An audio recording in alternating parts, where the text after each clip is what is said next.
Dave, Yeah. why do you never see elephants hiding in trees? I don't know. Because they're really good at it. Okay. Why do elephants paint their balls red? I don't know. So they can hide in cherry trees. What's the loudest sound in the forest? Go on. Giraffes eating cherries.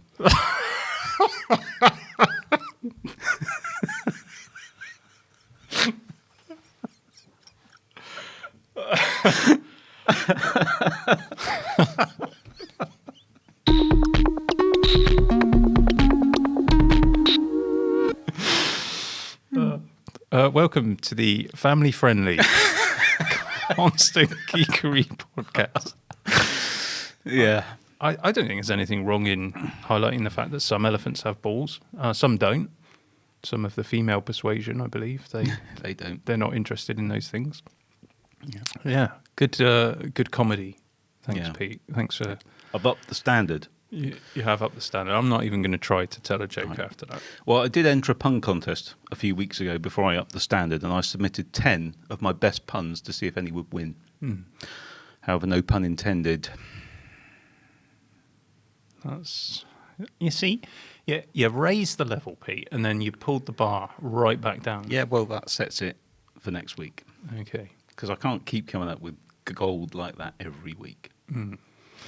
Well, look, we've got a few things to discuss. Now, our main topic this week, we're not doing anything Apple as our main topic this week. We're not doing anything Windows as our main topic this week. What's going on?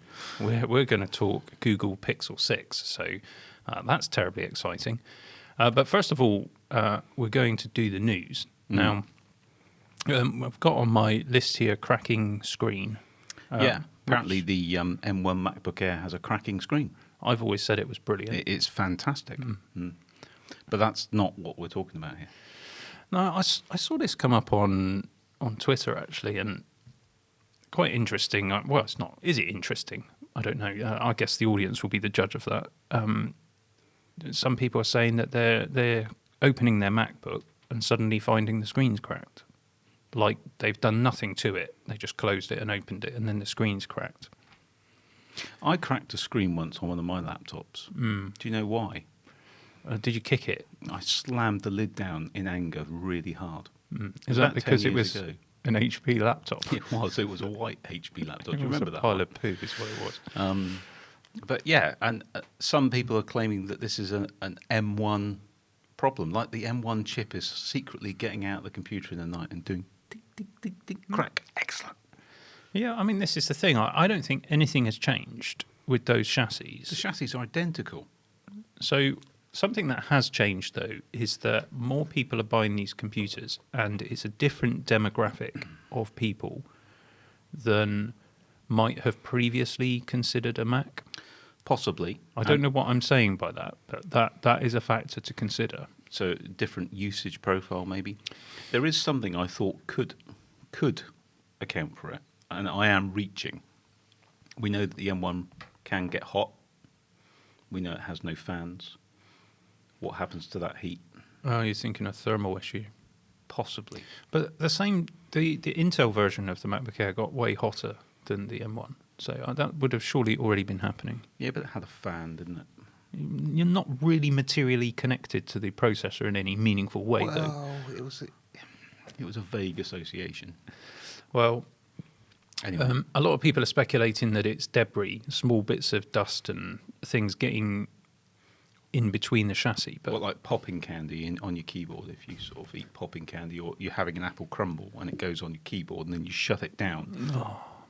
I can't cope with dirty computers. No. I really can't. But how big a piece of debris does it need to be to hit the screen? Because as I recall, and I don't have one in front of me, but there's a rubber gasket around the screen, isn't there? That's probably a millimetre. Half a mil. I'd say half a carat.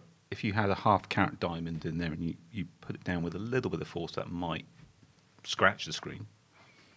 Okay.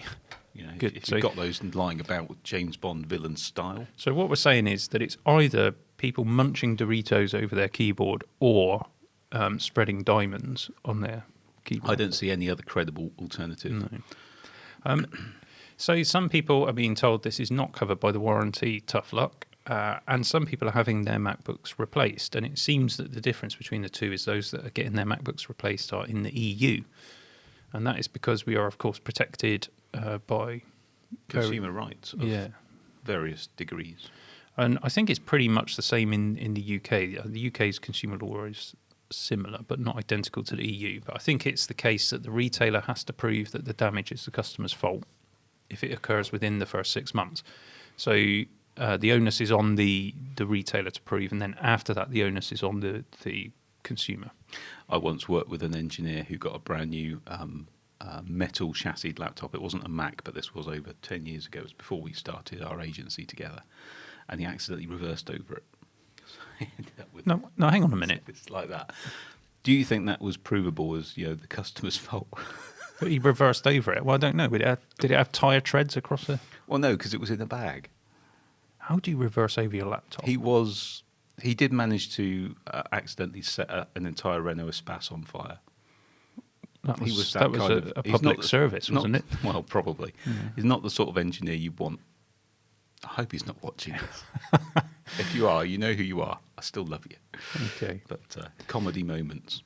I think that it would be hard for the retailer, in this case Apple, to prove that the consumer has damaged the laptop if it's super clean and doesn't have any marks on it and nothing but a cracked screen. Yeah. Obviously, if it looks like it's been through 2 tours in Vietnam, then the retailer might have a different view. Okay, well, what do you think about that? Have you had a cracked screen? I think it's a very minimal thing. I think it's a lot like the SSD saga, where a few people are really badly affected and it gets blown out of proportion. Yeah, and manufacturing issues aren't uncommon in anything. I had a cracked screen on my iPhone once. Did you drop it? I dropped it from a great height accidentally onto a hard tiled floor. So yeah, I don't know why it occurred. Who knows? I got a friend, and again, I hope he isn't watching, but we did a trip together on our motorcycles, and we got very wet, and his phone got. Well, he had it in a non-waterproof pocket on his jacket. The thing to remember about rain.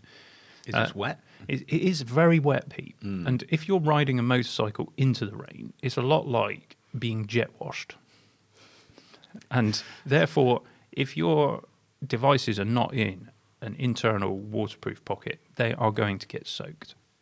And actually, my dad did the same thing with his phone and completely ruined it as well. Top tips from the Constant Geekery podcast. That's youtube.com/The Constant Geekery podcast. Water will damage your phone if you don't protect it. It will. But here's the difference, right? My dad's knackered phone, he took to the Apple store and said, I've knackered my phone because it got wet when I was motorcycling, and then he paid the repair price and they gave him a new phone.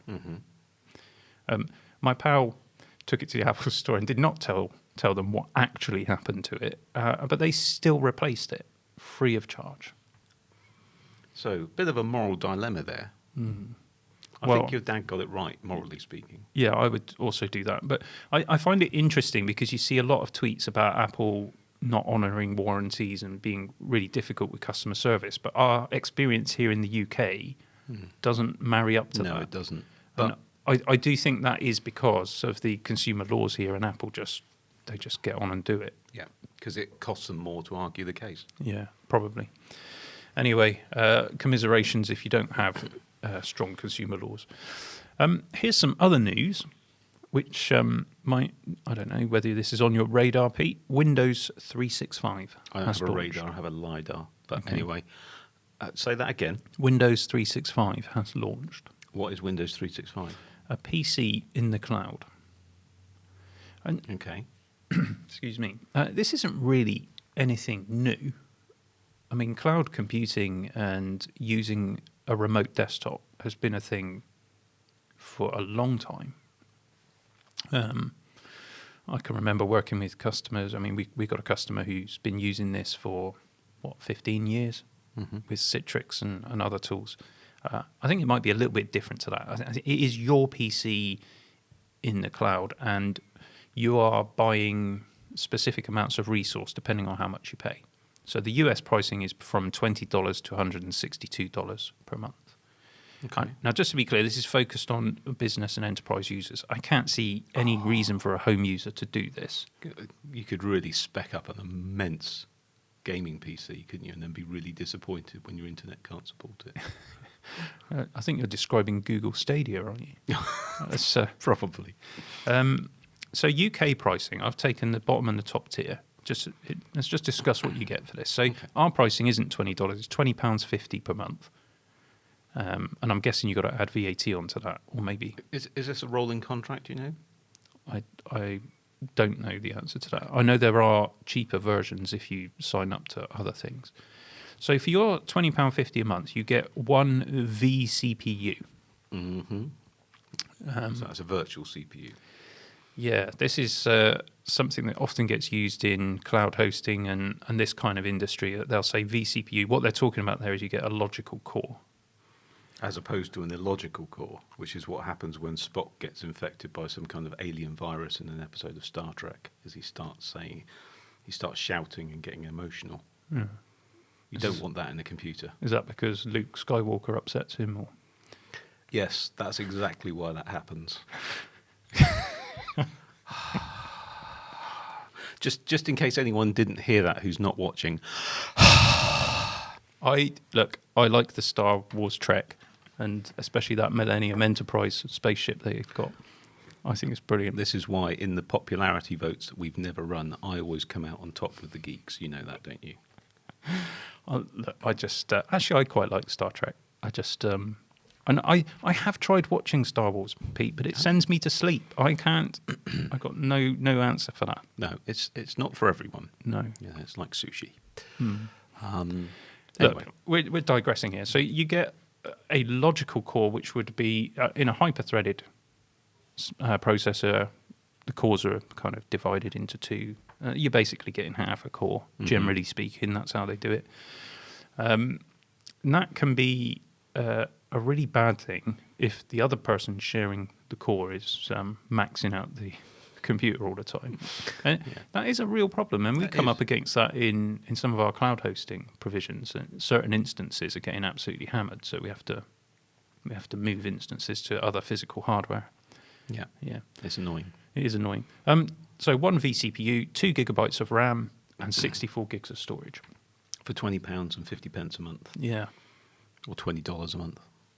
And let's just go up to the top spec, which is £138 a month. And for that, you can have 8 vCPU cores, 32 gigs of RAM, and 512 gigs of storage. Do you get a graphics card with it? Well, no, because whatever computer, you still need a computer to use your computer in the cloud. Okay. So you still, because what I was wondering is, could you actually get a graphics card? You know, if it was virtual as opposed to trying to get a graphics card. No, it doesn't work. So like you that. still hang on. So Well, how do you think you're going to 100 use your computer in the cloud? I don't know, some kind of thin client, or like in Minority Report where they just go bong and it's there in front of them. I was expecting something like that, some kind of HoloLens. I've got to be honest, Pete. I've not researched this in any great detail because the pricing just completely switches me off. Well, the fact that you need a computer to access your computer kind of. Well, I think the point is more that your computer is a central thing that can be accessed anywhere from any device. So I'm presuming that, like Citrix, you could maybe do it on a Mac. And then you've got a potential market where somebody's got a Mac and they want to have Windows on your M1 Mac. You could use possibly Windows 365. So actually, I was about to start mocking this, but I can see now this is the next, because we love Office 365, don't we? The fact that you can go onto any device and there you have all your Office documents and files and what have you. So this is taking it to the next step, that wherever you go, there is your desktop, your computer, whatever it might be, and it's just the whole thing. Yeah. Okay. I think it's a good Pricing's idea. high, but I can see the concept. Yeah, they've got to sort the pricing out. It is ridiculous because you can, with Office 365, you get most of the benefits. I'm sure there is a target market for this and people would be interested. And I suspect possibly not Like you within say, our audience. Business and enterprise, I can see there's a lot of challenges for IT departments to keep their hardware up to date, to keep security and all that. So I can see that we aren't probably the market for this. No. But where these things start, the consumer often follows. So we'll have to wait and see. Yeah. It is just yet another monthly payment, isn't it? But that's what everyone wants. It's not though, is it? I need another monthly subscription in my life, like I need a third nipple piece. Sorry, another third nipple. That would surely make it the fourth. I'm just collecting nipples. Okay. I completely lost what I was going to say there. Are you thinking about nipples? No. Monthly payments, that's what we were talking about. Right. When I say everyone wants monthly payments, every business wants monthly payments because it's recurring revenue. And that is the model that everyone wants in the business world. But of course, those who have to pay the monthly payments, well, I say they don't want it, but of course they want the updated goodies. They want the updated this, the updated that. You know, if you've got a Netflix subscription, you want new content. So I suppose you've got to argue that as long as you're getting software or a service that's constantly being improved, that you're renting, why wouldn't you pay for it on a recurring basis? I get that. We pay for Office 365, like we've just been talking about, and every user in our business costs us over £10 a month. It's quite an expensive monthly expenditure, but it's worth it for what we get out of it. I had an interesting conversation with a subscriber on the main channel, so it's youtube.com/constantgeekery, and they were talking, another design agency, I think they're in the States, but we were talking about moving away from Adobe, because Adobe charge this one fee for Creative Cloud, and it is like £50 a month, I think, in the UK, and they give you everything. But a lot of people don't need everything. They either want Premiere or they want Photoshop and Lightroom, or actually, I'm being unfair because Adobe does do a Photoshop and Lightroom subscription for cheaper. But this entire suite, and we still have to have one of those licenses for legacy and compatibility. Mm-hmm. But we've moved everything away from that, and now we're using Affinity Photo, Affinity Designer, and Figma for our web digital agency, and this other agency is doing the same thing because people absolutely hate paying Adobe. And Affinity, as an example, gives you all of the features of Photoshop and Illustrator. It's just as good, regular updates, a really amazing piece of software, and it's a one-off payment. Or if you're a business like us, we do a 5-yearly 10-seat license, I think. That's in blocks of 10 seats. So you are paying for a subscription, it's just the frequency is less. No, we're not paying for a subscription. We don't have to do that. We chose to do it because then we get the updates. Yeah, so we're choosing to do that so we get the updates. Yeah. Yeah, okay. But the cost, though, for that is still, it's about the same as 2 Adobe licenses, I think. So what we're really talking about is we hate greedy subscription fees. Yeah. That's the key, isn't it? Because I can see that if you want your software to continue being upgraded and improved, then there is a cost attached to that. And we do live in a world where people think software and development is free because of open source. There's this misnomer that, well, surely you can get a plugin for that. I had this conversation the other day. Surely you can get a plugin for that. It's like, yeah, but that still has a cost attached to it. So things have a cost, but Adobe do tend to be a bit greedy with things. Does seem that way. Anyway, let's move on. In other news, I finally put the iPad OS 15 beta edition onto my iPad. Have you? So can I ask you some questions about that? Yeah. You know what's coming, don't you? I do know what's coming. Go on. Has the shadow around your bezel gone? No. Oh, okay. Can you now use Final Cut Pro on it? No. Can you now use a dual screen with an aspect ratio of your choice for any app? Interesting, no, but somebody, a friend of mine did tell me the other day that he discovered something interesting on that, which I may reveal at some point on the channel, but that could potentially be coming. Okay. So can you access all of the 16 gig of RAM you've got in that now? No. Okay. Well, I don't know. Who needs 16 gig of RAM on an iPad? Can you put widgets on your... I can certainly do widgets, Pete. Yeah. And have you got some kind of bookshelf or something now, or shelf or whatever? Yeah. I have to say, actually, the multitasking is a lot better. You see these 3 dots you get up here. So once I've got an app open, I can just click on that and then go to, this is absolutely useless for everyone who's listening on Spotify and iTunes and even watching on YouTube, because I'll make it an appropriate sound. it's better anyway. Has it fixed your word scaling issue?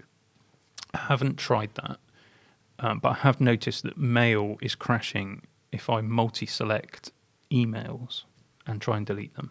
Ooh.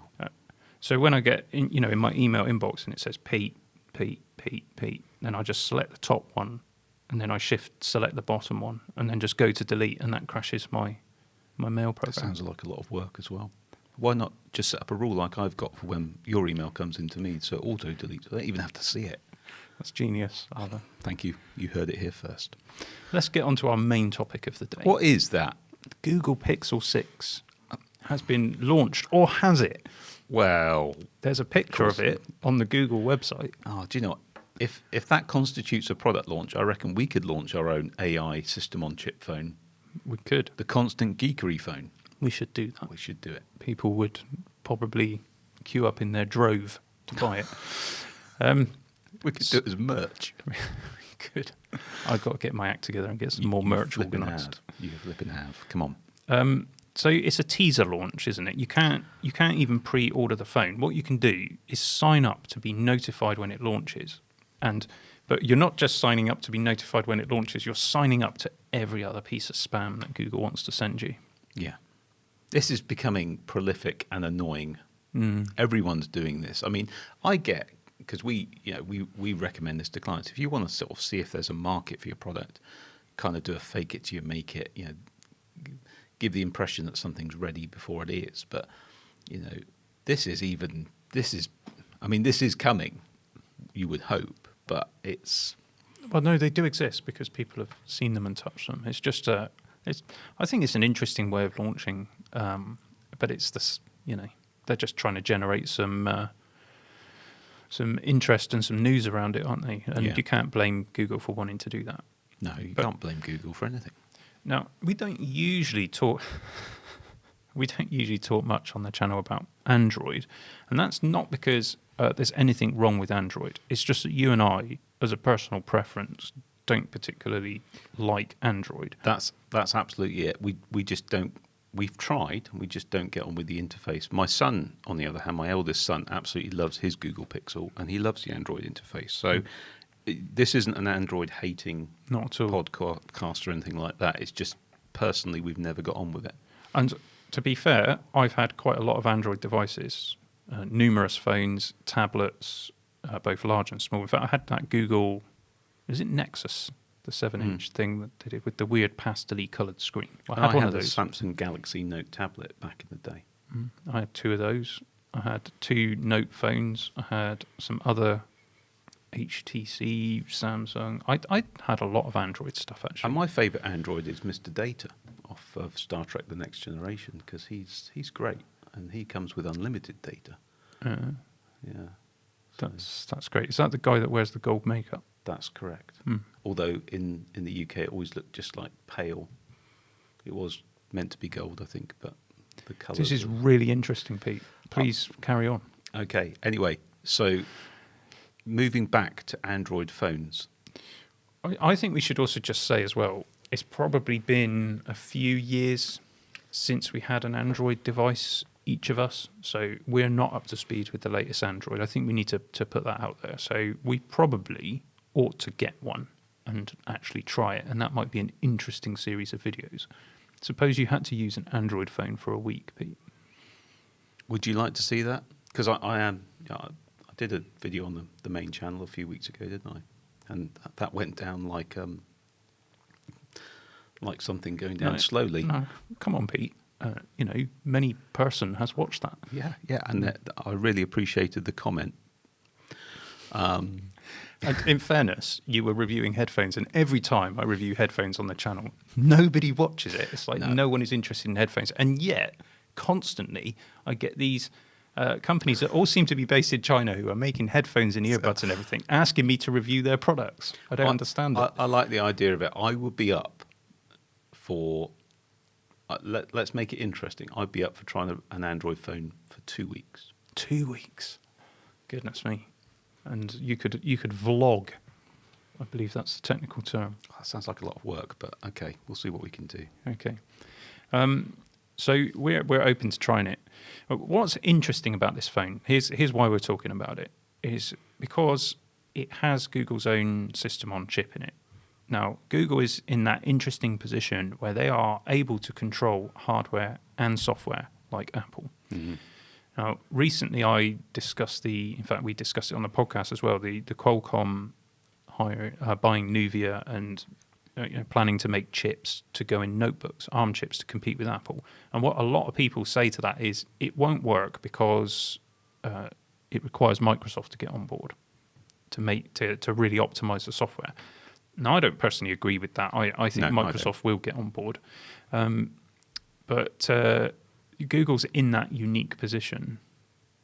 I say unique. Unique is the wrong word because Apple, Google, and Microsoft could all do this. Yeah, they're in that rare position where this is possible. They've got the clout to do it. Yeah. And the difference here between Google and Microsoft, so Microsoft have been partnering with Qualcomm to make the SQ1, SQ2 chips that go in their Surface Pro X. But Google has been making hardware already. They have. So their system on chip, they're calling it Google Tensor. Tensor for men. I'm not sure if that will travel well outside the UK, but maybe it will. I don't know. I don't think it will travel well. No. Sorry, my Apple Watch is pinging. I put it on specially for a reason, which will become clear in a minute. Okay. Yeah, in their data centers, they have something called TPU, which is the Tensor Processing unit? something like that. It's basically an AI chip, and they've been making that for, I don't know, 5 years or something. So it's a bit like the machine learning cores on Apple's silicon. yeah. So Google has definitely been making that stuff. So we would expect, in fact, we know because I'm pretty sure they've confirmed it, but a version of that will be in this system on chip, and that opens up a whole bunch of machine learning stuff like the iPhone does with computational photography, video, and various other things. And Google are implementing that in the Pixel 6. Yeah, and they're making a big thing about it. Well, and rightly so, because that's a big thing for many users. Definitely, yeah, particularly consumers. Because obviously if you're a professional, no disrespect to consumers, but you probably know how to get a face sharp and in focus without having to rely on AI to correct it in post for you. But I think that was an example that they did where they had an out of focus image and they used AI to sharpen it. Yeah, it was pretty good. What I've always found with these things is that it always looks amazing when the company's demonstrating it, but when you actually try it in real life, the results are mixed. No, they're always good for me, but then I'm a good photographist. Yeah. One of I think he's a mutual colleague actually. He's a wedding photographer, and I do enjoy winding him up, saying that all you really need to take photos these days is an iPhone. He loves that. If you're talking about our pal Jamie, he has just lent me, because he's off hiking for a week. Right. He's lent me his Sony A7 Mark III to play with. Really? And the eye tracking on that camera, the way it focuses, is absolutely phenomenal. A massive step up from an iPhone. Oh, it blew me away. I'm going to have a good play with it this week. I might make a video about it. I don't know. It depends if I get time. But if you're into photography, those cameras have really stepped up the game. And particularly coming from, I moved away from the big cameras and went to micro four thirds. And so I've got a Panasonic G9, which is absolutely amazing for video. It's amazing for photography, and it focuses really quickly. But what it can't do is continuous autofocus. So is the Sony full frame? Yeah. Right, okay. Yeah, and it is amazing. Awesome. Anyway, we've digressed. I, as a photographer, amateur photographer, I certainly don't agree that a phone can replace a real camera. No, But I don't either, but I do like winding up photographers about it. no, but here's something that you may or may not find interesting. I used to have a Sony RX100, which is the little, quite a premium but small camera, and I used to take that with me on holidays and stuff, and that's what I would use to take all my photos. And I sold it recently because I haven't been using it, because ever since I got from the iPhone 11, and now I've got the 12. I just use the phone. It's good enough for snaps and holiday snaps and things. You don't need a little camera anymore. And I think this is, if your profession, I mean, Jamie is a professional wedding photographer, and he's awesome. He's a real cut above. Your equipment has to match the standard you're working to, but the vast majority of us can take perfectly, I'd say more than acceptable pictures with a decent camera phone. We can. Which is why Google are doing what they're doing with these Tensor chips, because they want to make it easy to take good photos. Yeah, You see absolutely. the way I segued that back onto topic. You did. I was just going to say, though, I think we should actually get Jamie in and do a video with him, because he bought a MacBook Air 16 gig to use as his main photograph editing machine. Yeah. And when he was talking to me about it the other day, the enthusiasm and excitement from somebody who's not a techie, I think that would be really interesting. He is quite camera shy, though, isn't he? It's not like he's got his own YouTube channel or anything. I think that's a great idea. We should definitely do that. Just to hear a real professional talk about how the M1 has changed their workflow, and somebody who doesn't understand or doesn't have a huge knowledge about computers and technical Probably doesn't side of care, things. just knows No. it's better. That's it. It's very interesting to hear him talk about it. Yeah, we should do that. Let's make that happen. Okay. Anyway, moving back to Google's phone, they're also putting in, so something else we know is going to be in this chip is their Titan M2 security chip. So a new generation of their Titan security chip. The M2, I can't see that any problems with putting that into the name of a chip on anything. Wow, quite. But they're claiming that it has the most layers of hardware security in any phone. I don't know what that means. I think they qualified that on their website. I think what we should take from it is that they've taken steps to ensure that there's hardware security built into the phone. Is that like a little padlock? That kind of thing, yeah. Yeah.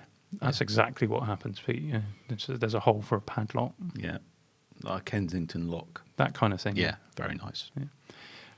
I'm not sure. I mean, hardware security is important, but most of our data is obviously traveling over the internets, and Google is not particularly famed for its privacy or privacy, depending on how you pronounce that word, and handling of users' data. Are we confident about that side of things? Putting hardware security in won't change that, is what I'm saying. No. So No, I'm not sure. I mean, Apple on the surface do seem to be better at, that kind of thing, but I'm not sure how much I trust any of these big companies with our data. no, but they've all got it, so they know. Of course they have. They know. The important thing, of course, in the system on chip is the CPU cores and the GPU cores, and Which we don't really know much about, do we? no idea. And I don't think many people think that Google has made its own, but who knows? Have they designed their own cores, or are they using or implementing licensed designs from, say, Qualcomm? Don't know. Don't know. Will it compete with the A14? Don't know. Don't know. No. I have to say, some of the Qualcomm designs, the faster ones, their Snapdragon chips aren't far off. No. So there's no reason why it couldn't be up there or there or thereabouts. And let's just be clear here. If the A14 beats this chip in the benchmarks, but only marginally, it really has no relevance whatsoever to the actual use case of the phone, does it? No, well, I mean, I don't know if this is the right time to start looking at specs. Let's talk about the design first of all before we go into specs. Okay, let's talk about, because it is a nice design. Well, some people say it's very ugly. I think that's harsh. I don't think it's ugly. I think it looks great. So you have to have a look at a picture. And Tom, perhaps at this point, you could pop a picture of the new Google Pixel phone. Yeah. Particularly, we just want to look at the camera bar on the back. And if you listen to the audio of the podcast, obviously you can just Google the Pixel phone, or you can see our faces. And Subscribe to the channel, because we're so close to 1,000 subscribers, and that's some kind of artificial number I need in my life. You do. So it would be youtube.com/The Constant Geekery Podcast. Yeah. So some reviewers have had hands-on with these phones already, and they're saying they feel very premium. So you've got a glass front and a glass back, much like the iPhone. Mm-hmm. Very thin bezels. They've got a hole punch camera on the front, so no big Notch. notch. Yeah. And then you've got on the back the camera bar. So this is the image that we're going to look at. So it's a raised bar that goes across the entire back of the phone, and that has the camera lenses in. Now, I have here my new iPhone, and because my eyes are getting rubbish, I went for the larger one. So I have the Pro Max here with the Philips lens arrangement. That's so you can find it. And also that. Notice though, Pete, how far out. Yeah. I didn't go and actually look at one of these before I bought it. I just bought it online, and I wish that I had gone and looked at it, because I find these camera bumps incredibly ugly, and they do stick out a long way on the Pro Max. And that then means you've got to have a larger bump on your case. Now, and it's in the corner, and I think this looks way more ugly than the bar going across the back of the Pixel 6. Yeah. I don't disagree with you that Google have definitely raised the bar, and it looks really nice. Sorry, that's a really terrible pun. It wasn't even intended, and it looks really nice. I'm not so hung up about.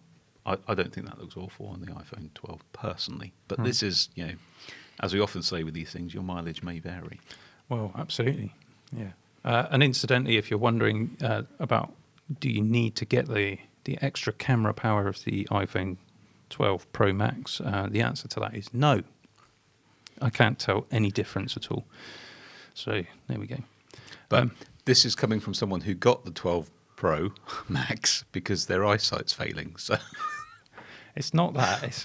You're being very harsh. My eyesight isn't failing. It's just that sometimes I find when my eyes get tired after a long day, I need to be able to see what's on my phone screen, and I'm struggling. And the other issue is the keyboard, and I keep making typing faux pas in my messages. So I thought a larger keyboard, and it does make a difference. I will say that about the larger size.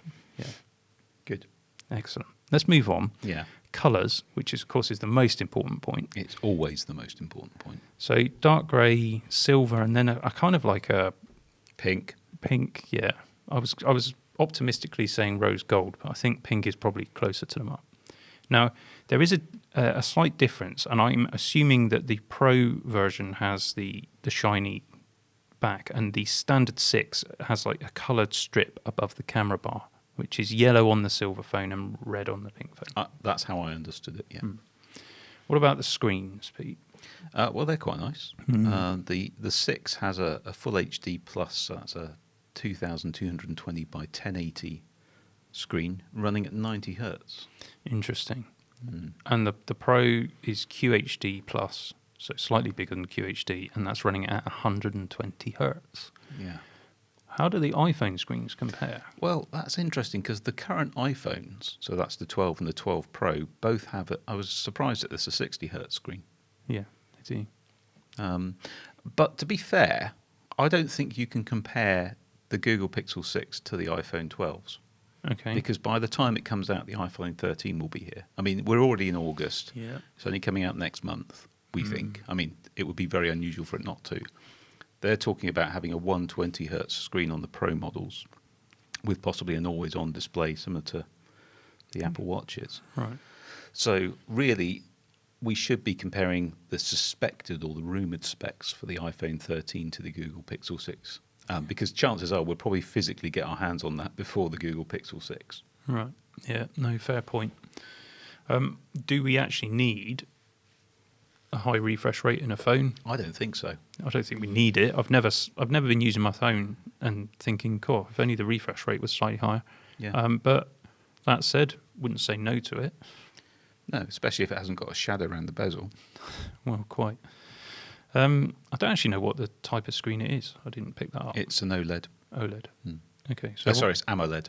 AMOLED. So it won't have a shadow around the bezel. Hopefully not. Well, it won't because it's AMOLED. Hopefully not. Cameras. So the standard 6 gets a wide and an ultra wide, and then the 6 Pro adds in a 4 times optical telephoto. Yes. and the iPhone 12 Pro is 2.5 times.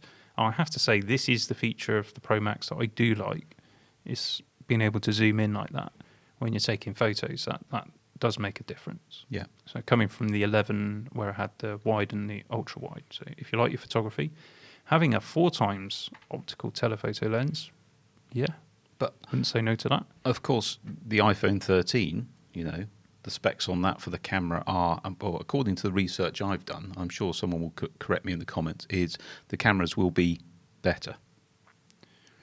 But will you be able to see the difference? They'll be better. Okay. So Yeah. as long as they're better. Yeah. Somebody did, in fact, it was MKBHD. Marquez did it on his channel. He took the 12 Mini. Yeah. It was last year, whenever they were released. Took the 12 Mini and the 12 Pro Max, and he took photos with both of them and put them side by side. And you'd be hard pushed to tell any difference between them. Well, quelle surprise. Mm-hmm. Anyway, That's French, by the way, for what a surprise. it is. Premium phone. Expect premium pricing. Definitely. And this is actually a change for Google, isn't it? Because the previous Pixel phones have been targeted at a more inclusive, accessible price point. Mm-hmm. But now they are deliberately going after this flagship level of phone. And there's a good reason why they're doing that. There's more profit to be had. Yeah. Apple's making record profits now, and the vast majority of Apple's profit comes from iPhone. So they're, Google are looking at that, looking at the earnings report that came out recently, and I suspect they're saying, we shall have a piece of that action. Give me a slice of that there pie. Yes, some extra pension fund. I got it in there. Well done. Well done. Just probably worth mentioning, it's something that no one gets excited about until they actually have the phone, which is battery life. And Apple very good at not telling you the milliamp hours of their batteries. They just say you will get this, which is, I always think they do that with a lot of their specs. And some people, I mean, yes, if you're just trying to make a buying decision, I think actually it's quite useful to just put a spec into real world terms. You'll be able to get this many hours watch time and this, and that's fine. But I also think Apple should be saying, actually, we're putting this battery in. So, for example, the current iPhone 12s have a 2,815 milliamp hour battery. The Pixel 6 will have a 4,614 or 5,000 milliamp battery for the Pro, for the 6 and the Pro, respectively. So that's still more than the expected 3,095 milliamp hours for the iPhone 13. But that's not the whole picture, is it? It's not, particularly if they don't tell you the voltage, because without the voltage, those figures are fairly meaningless. And also, without knowing how efficient the cores are at doing their jobs. Well, I'm sure that I read, and I could be wrong about this, but I'm sure that I read there is an always-on aspect of this new Google system on chip, and therefore the battery life will still be targeted at all day. This is something that's quite interesting, and it's one of the reasons why the iPhone 12 mini is failing in sales, is because the battery life just cannot cut it for heavy users. And I like a smaller phone, and I would have bought the iPhone 12, but for the reasons that I just iterated. Going smaller isn't going to help me. But that battery life was a consideration as well, because I don't want to be in a situation where my phone runs out of battery. But I'm not a heavy user. And this 12 Pro Max, typically when I'm putting it back on the charging cradle at the end of the day, I've still got 70% of battery. That's pretty respectable. Well, it's a huge battery. And I don't use my phone because I'm not very popular and people don't phone me. And I'm not even going to rise to all of that dangling bait. I, on the other hand, we're not going to talk about ripped anything through that my battery. dangles today. Oh, no, we already did that. No, I'm not sure we should include that. I'll tell you what we didn't put on our notes here, but as of course getting absolutely lambasted, is Apple's new MagSafe battery. Is it? Yeah, and maybe that's a topic for next week. We shall. Yeah, I know nothing about that. So we need to do some research. Yeah. However, it comes to that important time of the podcast, our new segment, Pete, the rumour mill, and as we don't have a jingle yet, you're just going to have to improvise one for us. Again. Yeah. And obviously, we need we kind of going to have to get a graphic done up for this as well. In due course, we will. But whilst there's still opportunity for some comedy moment, then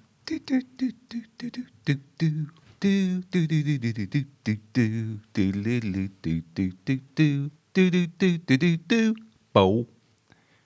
okay, I think we might get some copyright issues there. Anyway, welcome to the rumour mill. And last week we picked out 3 different rumours and rated them, but this week I've just gone from one source, but it's a multifaceted rumour. Okay. And I think it bears talking about. And this is Apple, so for those who enjoy our Apple content, we're going to talk Apple rumours. Apple has filed new model numbers with the Eurasian Economic Commission. Yes, 4.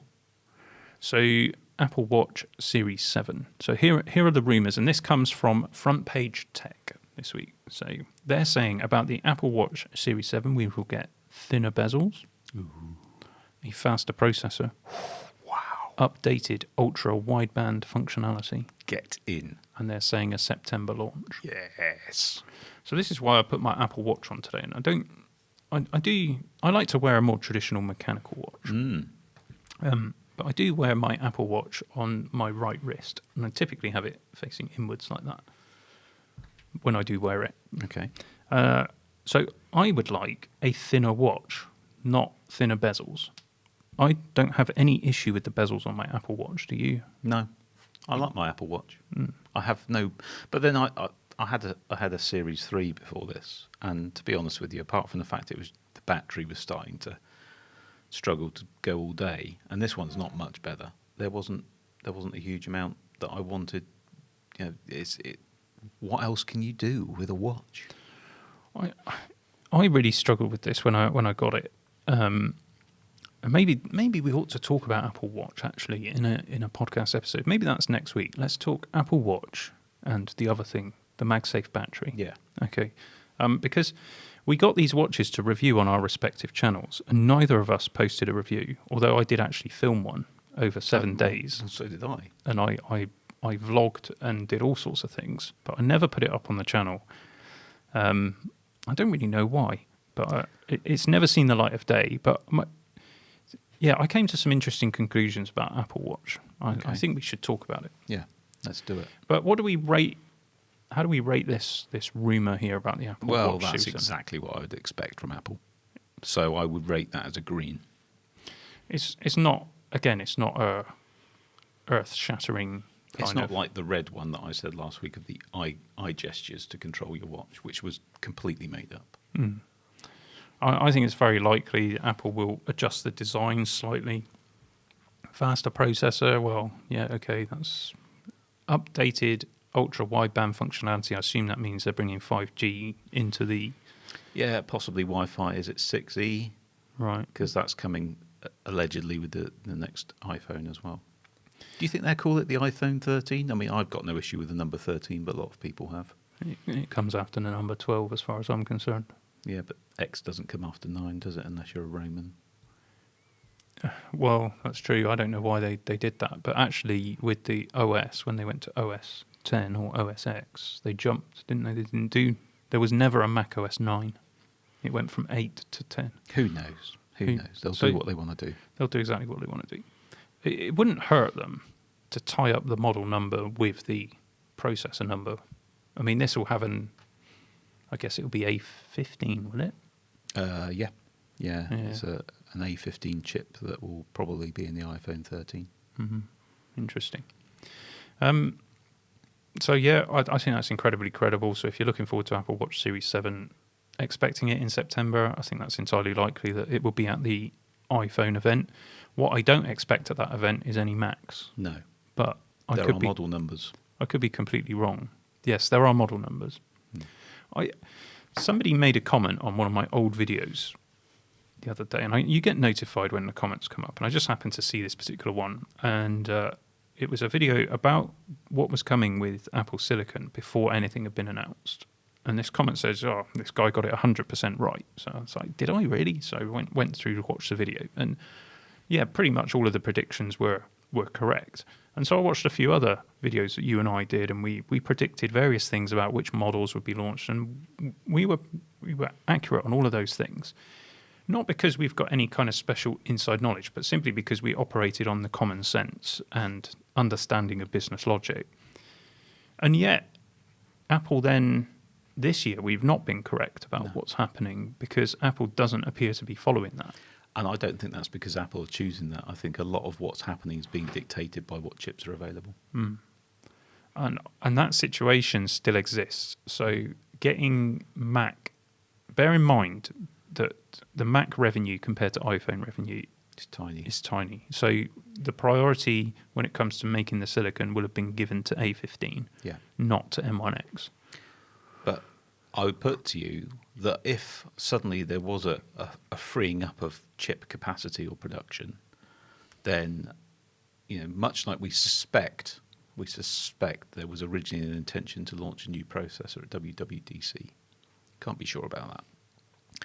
It is entirely possible that if they were ready to ship, they could shoehorn that into a September event. Because we call it the iPhone event, but it's not. It's just the Apple September event. Okay, so let's focus in then on what Front Page Tech reported. So there, and in fact several people have reported, there are 2 new Mac model numbers that have been filed. So the most likely reason for that will be a 14-inch and a 16-inch MacBook Pro. Everyone's been expecting it. That does make sense as the next thing to happen. Now, they also said, could it be a redesigned MacBook Air? There's lots of people speculating that the MacBook Air will get a refresh and it will be available in the colours like the iMac. I don't personally see that happening, and the fact that there's only 2 Mac model numbers is probably an indication that's all that's coming this year. And we originally said, when we were originally talking about M1, if you recall, Pete, because it's some time ago, but we categorized all of the Mac computers into 3 categories, and we had the sort of casual user, enthusiast, and professional. I remember that. And we predicted that Apple would tackle all of that casual user segment first, and we specified the 2-port MacBook Pro 13, the MacBook Air, the Mac Mini, and possibly the smaller iMac. So we were correct in that prediction, so it seems that Apple would do that. The next segment is the intermediate enthusiast. Yeah, and what we said there is 16-inch MacBook Pro, although fully accept that some professionals are also using the MacBook Pro, and the 4-port MacBook Pro 13-inch, which is what the 14-inch will replace. So I'm expecting the 14-inch will have 4 ports. I hope so. And a new 16-inch MacBook Pro, probably both with M1X, I suspect more memory available in the 16-inch MacBook Pro. I think that's what everyone is expecting. And I suspect that's what those 2 model numbers are. I really hope so. Because I'm keen as mustard to get my hands on one of those. Yeah, I also would be keen to have a 14-inch MacBook Pro in my life again. I say again, a small MacBook Pro in my life. Especially, even if it came with M1, I'd be delighted with a 4-port model. But if it had a bit more, well, that would be great too. Not going to say no, yeah. Especially if they up the GPU, which is what's being talked about. Did you see that other rumour about they're working on a screen with a GPU in it? Yes. Wasn't it the A13 chip going A14. into A14? Oh, it might have been the A13. Don't know. That would be interesting. I mean, some people are sort of suggesting is this a kind of eGPU thing? But the A13 on its own, GPU-wise, isn't particularly anything special. I mean, it's about, I'm going off the top of my head, but I think it's about half the performance of the M1's GPU. I suppose, we're saying A13, but if they, as Apple, are showing they have the talent to do to customise that chip for that particular purpose, and that's all it's doing? Well, you could offload, if it was just driving the screen, the display, you could offload some of that GPU processing then to the display and free up the GPU in your machine. It's interesting. I think GPU is the area where Apple is really up against it. They've shown that they can do CPU.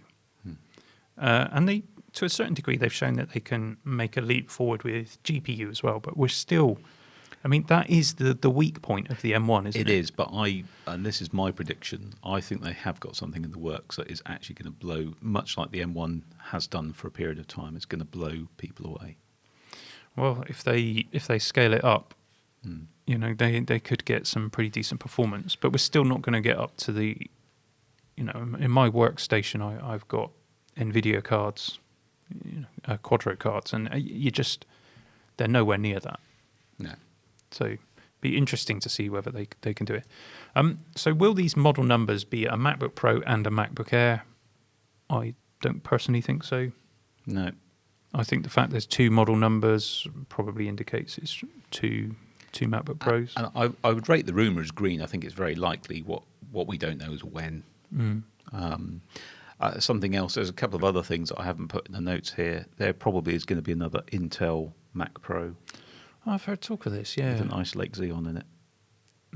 Well, that would be... Makes sense, because if you're a pro and you need a Mac Pro right now, you don't want to get a 2019. You can't wait for whatever's going to be the Apple Silicon equivalent. Apple need to bridge that gap, but I don't think they'll make a big fanfare about it. They'll just quietly stick it on the website for those that need it.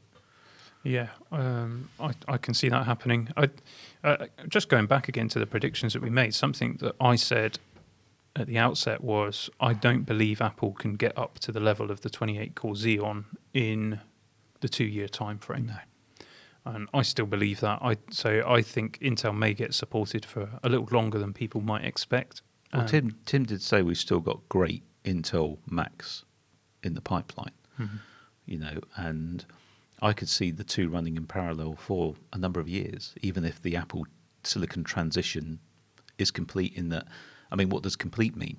Does it mean that there's a model of Apple Silicon for everything, but that doesn't necessarily preclude there being no Intel Macs for a time?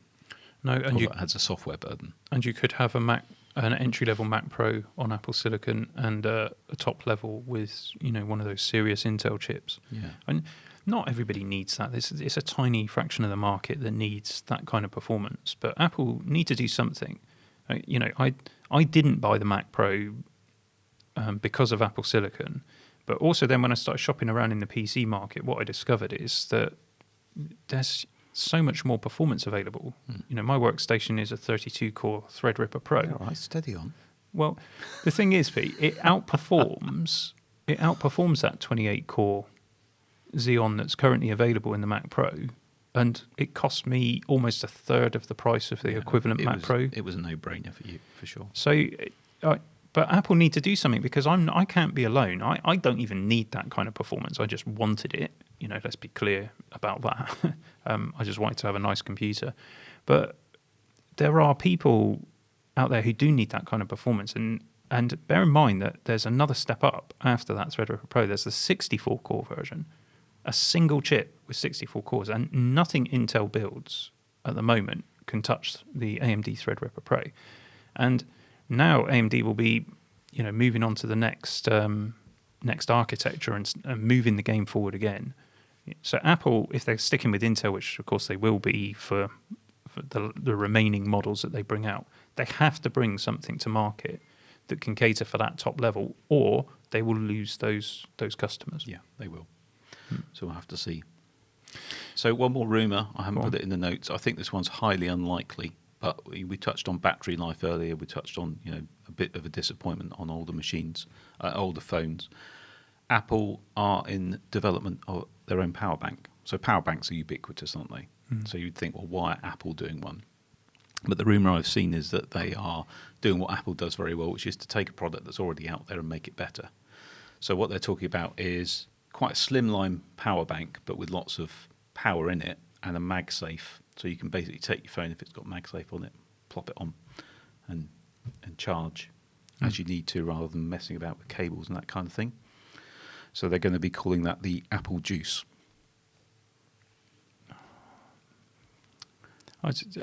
We can't do silence. I just want to, you know, put my head in my hands and not talk for a moment. Yeah. Because that... It's a bad rumour. Do you know where I got it from? Did you get it from your own... Brain. Yeah. Yeah. I thought so. If you can call it that. Apple Juice. But I bet you there's people out there that thought that was absolutely brilliant. And actually, the concept's not bad. A MagSafe power bank. It's Yeah. not a bad one. I just want to correct something that you said there, though. Yeah, Apple takes existing products and makes them better. What I would say is that Apple takes existing products and makes them more expensive. Well, that's true as well. I did actually see. I took a screenshot of it, but I don't think it's on my iPad, of the Apple Car the other day, and they said it will be great because you'll have an Apple Car, and then Apple Car Apple will launch the Apple Car 2, at which point your Apple Car will slow down from 90 miles an hour to 25 to preserve battery life. Where does it end? Where does it end? Apple computers, Apple cars. What will come next? Apple housing. Apple Dyson Sphere. You just give all of your money to Tim Cook every month, and he will give you the things you need to live on. Yeah. So, Apple food. Well, let's be fair. There's plenty of dystopian science fiction future movies where one corporation does literally everything. And there are so many of these cautionary tales, and yet And we're marching towards it. Yeah, let's make robots and let's make AI. I can't see any issues with that whatsoever. Can you? No. It's I'll be back next week. Some might have got that. We probably. Speaking of, we are standing arrogantly at the kind of 1 hour mark for our podcast. So it's probably time to draw proceedings to a conclusion. It is indeed. And our conclusion is this week. Do we have a conclusion? Well, I conclude that Google is probably making a very nice phone. And given that the majority still of the smartphone market is Android, I think that's going to please a lot of people. And I'm pleased for those people. Yeah. So maybe we'll get one and have a play with it and see if a hardened iPhone user can make the transition.